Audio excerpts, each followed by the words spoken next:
Hey everyone, this is Brian from ActiveMelody.com. Well, in this week's guitar lesson, we're going to take a look at a driving blues that's played in the key of G. And this is something you can do on electric guitar or acoustic guitar, although I think it sounds better on electric, and I've got a fuzz pedal that I'm using as well. I've been listening to a lot of Gary Clark lately, and so I wanted to do something that was kind of in his style. And so that's what this week's lesson is. A lot of it's going to be focused on timing. The timing of this blues rhythm is really important, so we're going to break that down. And we're also going to be learning some fill licks and some lead licks in between the rhythm parts. So you're alternating back and forth between rhythm and lead, and it's just a lot of fun to play. It sounds good on its own, but it sounds a lot better with a jam track. If you want to download the jam track, you can download it at ActiveMelody.com. Just look for EP126. That's the lesson number for this lesson. You'll also be able to download the tablature and have access to the Part 2 video and the on-screen tab viewer and all of those assets that go along with this lesson. So in this video, we're going to take a look at the first half. But if you like to watch watch the other video and download those other assets, check out ActiveMelody.com and look for EP126. Let's get started with Part 1. All right, let's talk through tone settings real quick, and then we'll jump into this rhythm. Now I'm playing through two pedals. The first one is a fuzz pedal, which is made by Electro Harmonics. It's the little Big Muff Pi, and so the little version has three settings. It has a volume, a tone, and a sustain, and I have all three of those set at about 50%. And what I'm trying to simulate is that Gary Clark sound. I've been listening to a lot of his stuff, and he's got this real fat sound, and so that's why I'm using this pedal. And I tried a couple. I tried the Swollen Pickle pedal, which I also have, and it was just too much. It was way too much overdrive. So anyway, I recommend this one if you're in the market for a fuzz pedal.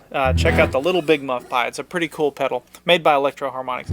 Okay, so I'm running out of that pedal into the flashback delay, which is made by TC Electronic, and that just gives me a little bit of a fat sound. Whoops, here we go. It fattens up my sound and gives me a little slap back.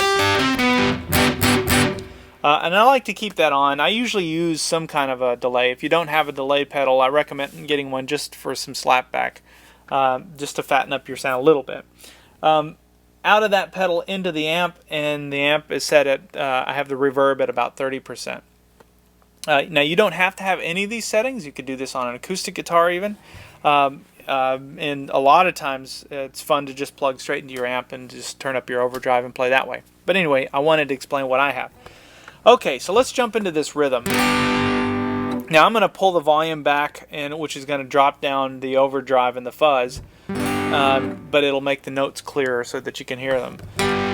I want to play through this just real briefly, and I want you to watch my right hand. So we're going to start by really focusing on our right hand to get this rhythm. Just watch my right hand.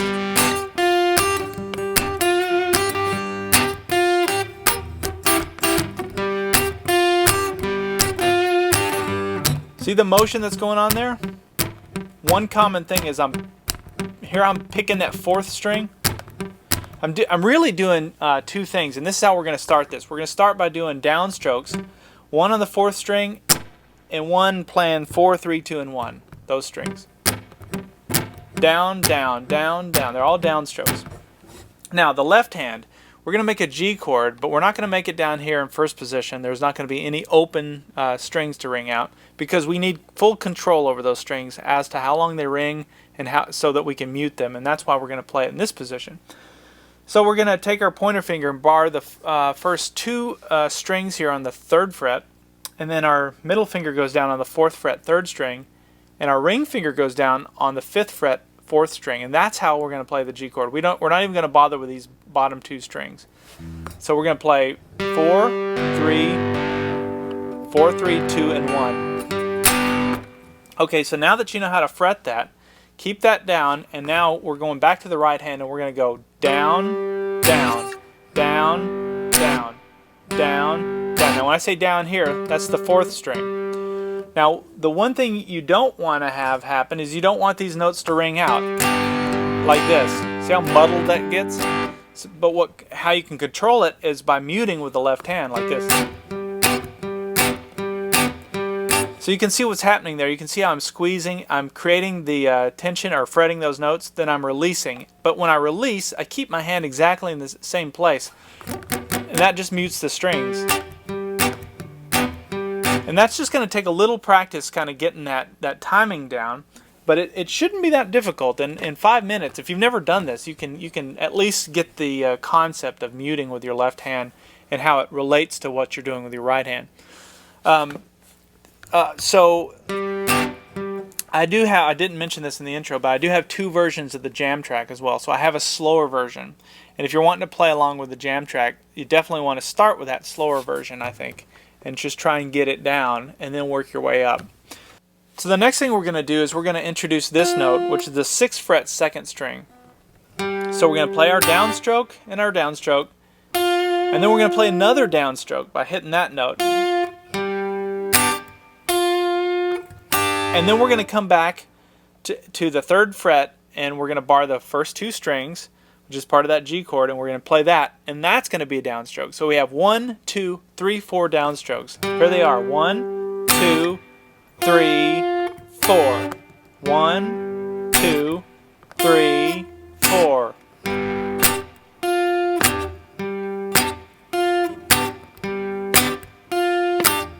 You can see my right hand. And, oh, another thing is, just notice this is sort of stays down the whole time, that bar. It's either there or it's right there in that position. Watch the finger. Okay, so there's that part of the song. Now we're going to introduce an upstroke. So watch this. That time we went down, up.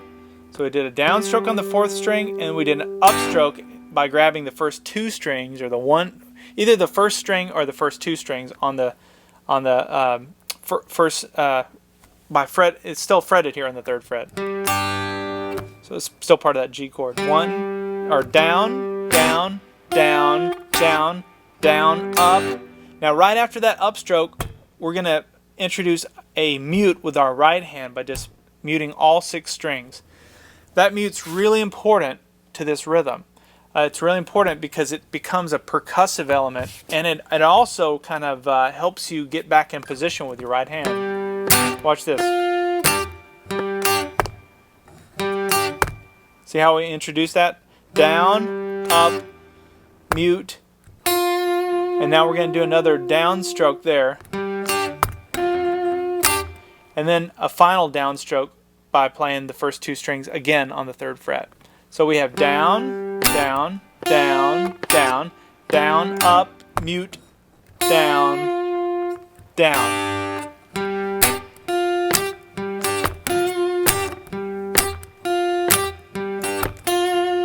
So you can see there's only one upstroke in that. The rest of them are all downstrokes. And take it slow. You know, set a metronome, tap your foot, play along with that jam track. That would be great.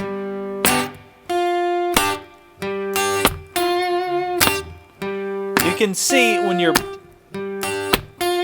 can see how how the notes work though with the beat. If you're counting out the beat, it's 1 and 2 and 3 and 4 and 1 and 2 and 3 and 4 and don't get too bogged down in trying to count it out and everything. You've got the tab if you're a premium member. I hope hopefully you've got that. But just try and just follow along with it. You know, like I said, tap your foot and try and get that rhythm down. Okay, so let's move on. So now that we have that, now we're going to introduce a few little licks to kind of spice it up. And the first lick goes like this. And what I'm doing, it's actually really easy to do. So if we're playing in G, we're going to come up here, and I'll explain the notes and then I'll explain where they come from. The first thing we're going to do is put our pointer finger down on the 6th fret 1st string, and then I use my ring finger on the 8th fret 2nd string. And I play a downstroke and play those 2 notes. Now where do those 2 notes come from? Well, just look, if you're playing in G, your root fret is here, because that's where you would bar. So your pattern 1 would be here, of the minor pentatonic scale. Pattern 2 would be here. So you can see these notes are right out of that pattern 2. And that's all I did, is played them together as a little double stop. So we have Now we're going to slide them all the way down. So we're going to take that same shape and we're just going to slide it down so that our ring finger's on the 5th fret 2nd string now, and our pointer finger's on the 3rd fret 1st string. And we're going to play 2 upstrokes like this, up, up. So we have downstroke, up, up. And so if you're wondering where this is part of the major pentatonic scale, pattern 2. Remember, this is where the 2 overlap. Pattern 1 would be down here, pattern 2, for the major pentatonic scale for the key of G. So you're going from this minor thing, and then you're doing the same thing, but in the major pentatonic scale. Okay, let's back up and let's work that lick in. We'll kind of play through it slowly. So we have.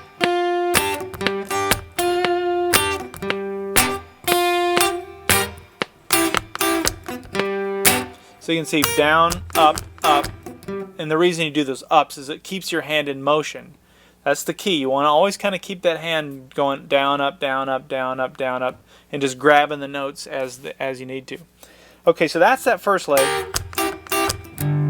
And that's a fun lick to use. You can always, hopefully you can start to remember these licks and how they relate to the chord that you're playing. That's really unlocking the mysteries of the guitar, I think, is figuring out how licks play around chords. So if we're in the key of A, for example, it would be here. So it all plays off the chord. Okay, so that's the first lick. Now the second lick is a fast one that goes. And what I do for that, it sounds hard, but it's actually pretty easy because there's a lot of sliding going on with your left hand. And sliding is easier than hammer-offs or hammer-ons and pull-offs. I think it is anyway. So what I'm doing there is I've got my pointer finger down here kind of locked by barring those first 2 strings on the 3rd fret. And then I use my ring finger. It's easier for me to come up here to the 6th fret 2nd string and grab that note there. Take it off. So there's the 6th fret 2nd string. There's the 3rd fret 2nd string. Now watch this. Now we're going to take that 6th fret. Now we're on the 3rd string on the 6th fret using our same ring finger, and we're going to slide it. We're going to pick, slide it down, and then release it. So it's kind of a pull-up. That's what it looks like. You can see I'm only picking that once. So from the top we have, and then to conclude it we go. So we play 5th fret 3rd string, 3rd fret 3rd string, 5th fret 4th string, and then the last note, which is an upstroke, is that same note, is a G note, but now we're playing it by playing an open G. And the reason I use an open G is because that allows me to take my hand off the fretboard and reset it back to where we were. So I always look for those things. I do it subconsciously now when I'm playing. If I know if we're playing in the key of G, I'll just try and remember that 3rd string is always available to you. It's always going to work because it's a G note. So you could be playing some lead way up here and hit that note, and it allows you to reset yourself and get back to some other position. Okay, so let's take a look at that lick in context.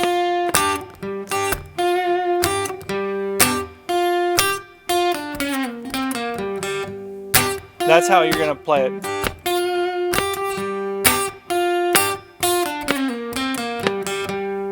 So there's your timing. And then we're right back to the same rhythm. Now we won't go through the rhythm again because we've done that. There's 2 more licks. This 3rd lick I play like this. It's the exact same thing we did for the first lick, but instead of so the right hand does the exact same thing where you get a downstroke and 2 upstrokes, but instead of going this way, I went this way. So I went from this position and slid it up 1, 2 frets to that position, and that's all that lick is. So in context, it's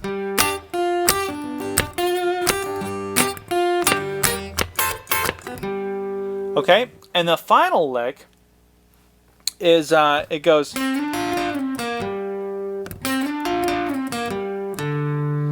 the final note there would be a D note. So, okay, let me show you that.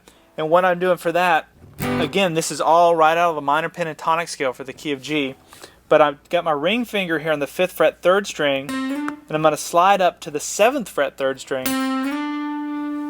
Middle finger goes down on the 6th fret 2nd string, so that's a downstroke, and then we do an upstroke, downstroke, upstroke on that note, and then we're going to pick again here on the 7th, this time on the 7th fret 3rd string, and we're going to slide it down to the 5th fret.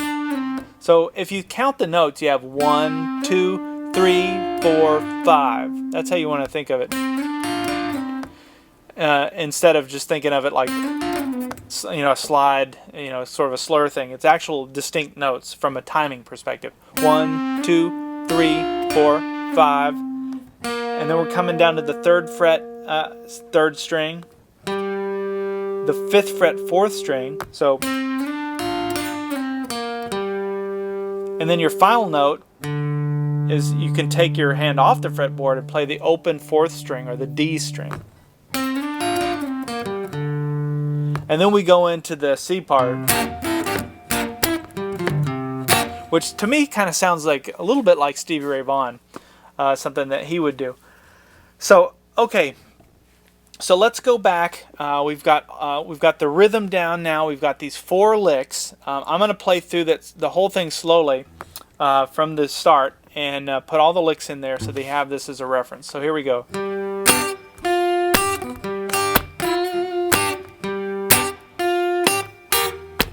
There's the first one.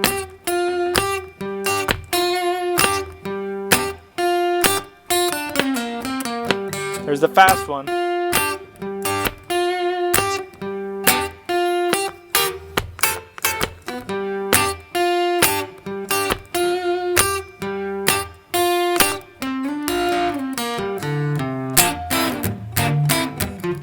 And then we go right into the C part. And then we'll come back to the G. We'll do a couple other licks, and then there's this little outro part that.